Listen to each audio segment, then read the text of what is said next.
Dragilor, vă salut din nou. Astăzi vreau să împărtășesc cu voi câteva gânduri dintr-un anumit episod, dintr-un plan al lui Dumnezeu. Unul din planurile lui Dumnezeu pe care le-a derulat în istorie a fost izbăvirea poporului evreu din robia lungă și grea a Egiptului și ducerea acestui popor în Canaan. Pentru realizarea acestui plan, Dumnezeu a ales să se folosească de Moise. Dar, într-un mic sector din acest plan măreț, acest plan grandios, Dumnezeu s-a folosit și de Ietro. Ietro a fost socrul lui Moise. Și despre acest episod, aportul lui Ietro în planul lui Dumnezeu, în acest plan al lui Dumnezeu, îl găsim în Exod, capitolul 18, de la versetul 13 la 23. Eu nu o să citesc aceste versete, sunt versete pe care voi puteți să vă uitați peste ele și să înțelegeți mai bine despre ce vorbesc eu.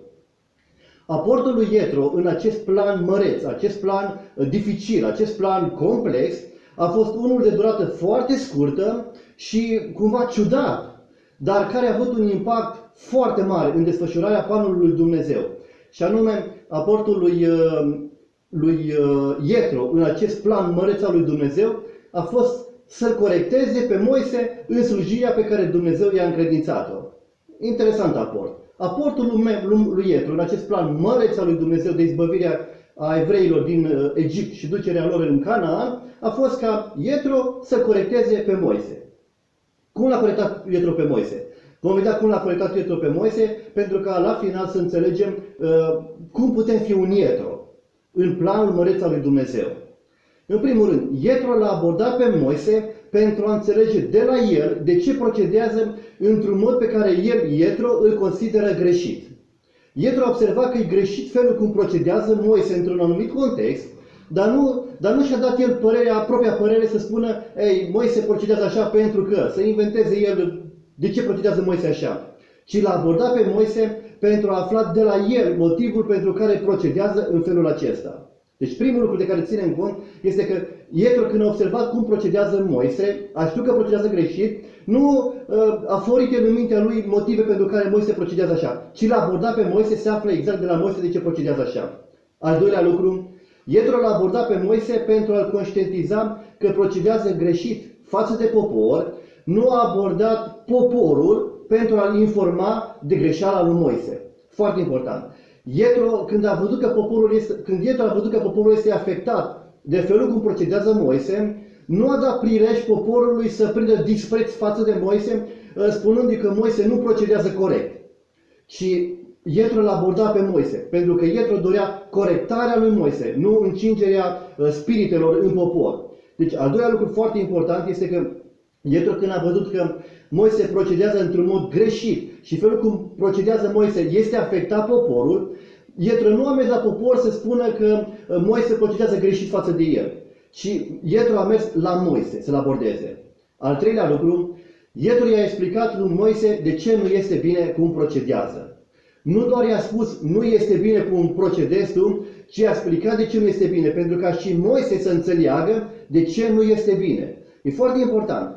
Ietro, când a văzut că Moise nu procedează corect, nu procedează bine, nu i-a spus doar că nu-i bine, tu cum faci nu-i bine, ci i-a explicat de ce nu-i bine, pentru ca Moise să înțeleagă lucrul acesta. Al patrulea lucru pe care l-a făcut Ietro când l-a corectat pe Moise, Ietro a lăsat să înțeleagă că prin critica lui urmărește binele lui Moise, urmărește binele poporului pe care Moise îl slujește și urmărește binele planului lui Dumnezeu. Dragilor, lucrul acesta este foarte important. Ietro n-a fost un gică contra care tot timpul să fie împotrivă. N-a fost niciun vânător de greșeli care să discrediteze pe cei care greșesc. Ci a fost un om care era preocupat de greșelile altora pentru că urmărea binele lor. Și în al cincilea rând, Ietro l-a sfătuit pe Moise cum să procedeze în slujire. Dragilor, nu ne ajută la nimic. Nu ajută la nimic dacă observăm problemele unui slujitor sau dacă observăm problemele în popor datorită slujirii acelui slujitor, dacă nu venim și cu soluții viabile. Sfatul lui Ietro țintea cumva trei aspecte. Era ceva de genul acesta. Moise, dacă faci cum te sfătuiesc eu, va fi mai bine pentru tine. Moise, dacă faci cum te sfătuiesc eu, va fi mai bine pentru poporul pe care îl slujești. Moise, dacă faci cum îți spun eu, cum te sfătuiesc eu, va fi mai bine pentru eficiența planului lui Dumnezeu. Ei, dragilor, urmărirea acestor trei aspecte sunt fundamentale în analizarea greșelilor. Să avem în mintea noastră aceste trei aspecte. Când corectăm pe cineva care greșește, spre binele lui, spre binele celui pe care slujește și spre binele planului lui Dumnezeu. Un alt lucru important pe care l-a făcut Ietro a fost că i-a spus lui Moise să se consulte cu Dumnezeu referitor la sfatul lui. Ietro la un moment dat spune așa: eu te sfătuiesc așa, tu vezi ce-ți poruncește Dumnezeu. Pentru că dacă Moise colaborează cu Dumnezeu, să vadă ce spune și Dumnezeu referitor la sfatul lui Ietro. Ce putem învăța de la Ietro pentru a fi o binecuvântare în planul lui Dumnezeu? Primul lucru pe care vreau să spun este că nu întâmplător Ietro a ajuns la Moise, nu când Dumnezeu făcea mari minuni cu Moise în popor, ci tocmai când Moise făcea ceva greșit în slujirea pe care Dumnezeu i-a încredințat-o. Interesant este că Moise a făcut multe lucrări minunate, Dumnezeu a lucrat mult prin Moise. Și Ietro nu ajunge la Moise când Moise face una din aceste lucrări, ci exact când face o greșeală. De ce? Pentru că Dumnezeu a vrut ca Ietro să vadă ce nu este în regulă la Moise, pentru a se folosi de Ietro în corectarea lui Moise și în a-l face mai eficient în slujire. Dumnezeu vorbea mult, Dumnezeu vorbea profund cu Moise și totuși nu i-a spus nimic referitor la greșeala lui, pentru că avea un plan să se folosească de Ietro în a corecta, să fie și Ietro parte a acestui plan măreț. Aș vrea să fac o precizare. Nu era vorba de greșeală ca încălcarea unor principii ale lui Dumnezeu în slujire, ci de greșeli pe care le făcea Moise în strategia de slujire. Dragilor, nu întâmplător observăm în slujirea unor slujitori greșeli. Dumnezeu a vrut să le vedem pentru a le corecta și a-i face mai eficienți folosindu-se de noi.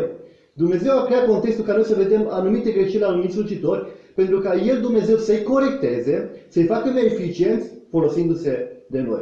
În al doilea rând, când vezi că cineva procedează greșit în slujirea pe care o face, abordează pentru a înțelege de la el de ce procedează în felul acesta.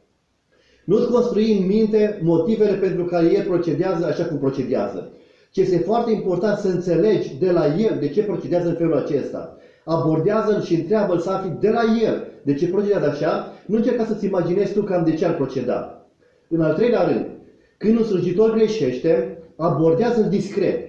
Spune că a greșit și explică de ce consider că este greșit. Nu te comporta în așa fel încât oamenii să ajungă să-l disprețuiască și să-și piardă încrederea în el. Explică-i să înțeleagă de ce consider că este greșit felul cum procedează și nu doar spune că a greșit. Fă să înțeleagă pe el de ce a greșit.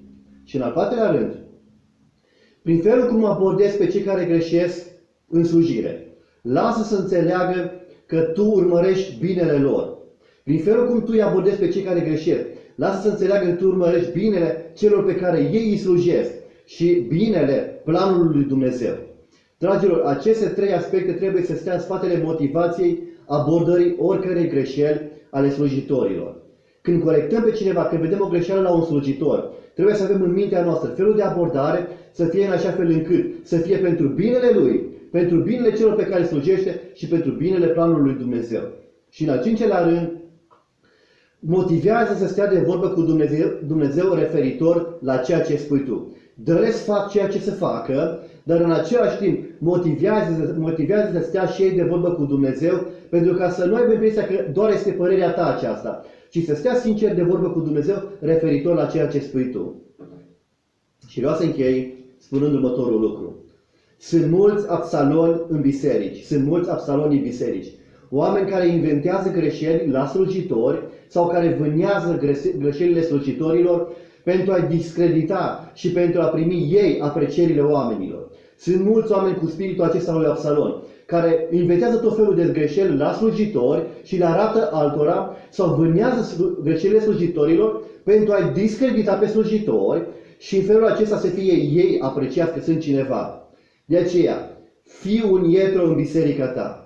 Fii un Ietro, fii un om care atunci când observi greșeli la slujitori, îi abordezi în așa fel încât abordarea ta este spre binele lor.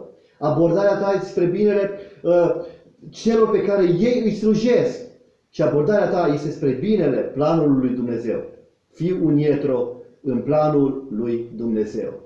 Dragilor, dacă aceste gânduri considerați că pot fi utile și altora, puteți să le distribuiți. De asemenea, dacă doriți, puteți să vă abonați la canalul YouTube al meu. Nu uitați să activați clopoțelul. Dumnezeu să vă binecuvinteze!